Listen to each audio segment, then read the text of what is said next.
Bonjour à tous et bienvenue sur GI TV. On est à Evolution sur le stand de la région Auvergne-Rhône-Alpes, on ne dit pas Aura. Et je suis avec Julien Vuillemard qui est donc conseiller délégué au transport pour la région. On va parler de mobilité bien sûr avec ce projet ZEV qui était une première en France et même peut-être en Europe.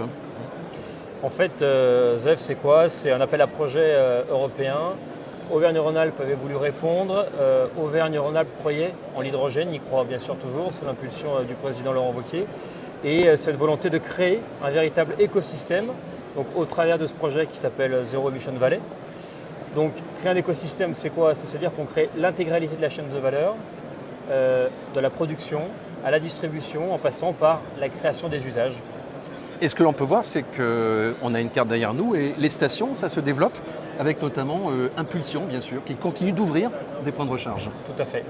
En 2019, la première des choses qu'il a fallu faire, c'est créer en fait ces bornes de recharge, ces stations qui permettent d'alimenter les futurs véhicules que nous allions déployer sur le territoire, à commencer par des véhicules légers, puis des utilitaires qui arrivent là bientôt en fait sur le territoire, au travers d'aides notamment.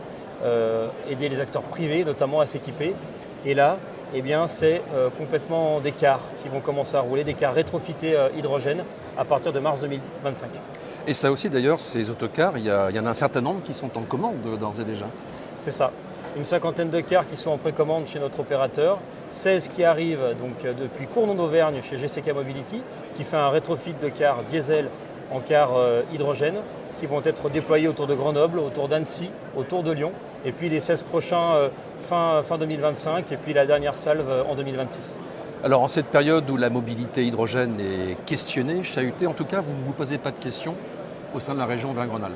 Non, à partir du moment où on a fait le pari que l'hydrogène était la solution, qu'il fallait créer cet écosystème et le faire vivre, du coup, de l'offre à la demande quelque part, entre opérateurs privés et opérateurs publics, et puis se dire qu'il y avait des avantages réels à l'hydrogène dans nos cars sur les mobilités lourdes. C'est le cas notamment parce qu'on a un territoire qui est vallonné, on va attaquer de la pente, on a aussi de l'autoroute avec des vitesses de croisière parfois élevées, et là il faut un peu d'énergie quand même. Quand on dit ligne interurbaine, c'est aussi des soutes, c'est aussi de l'emport, donc des valises, donc pas forcément la place pour y mettre des batteries. Et puis on est sur des trajets de 300 à 400 km par jour. Donc une région laboratoire. Alors on sait que la région accueille l'édition 2025 des journées hydrogène dans les territoires. Ça sera l'occasion de mettre l'accent, entre autres, sur la mobilité? Tout à fait. On accueille du 1er au 3 juillet 2025 en Auvergne-Rhône-Alpes, au siège de la région, l'intégralité des acteurs de la filière. C'était Julien Vuillemard de la région Auvergne-Rhône-Alpes. À très bientôt sur GI TV.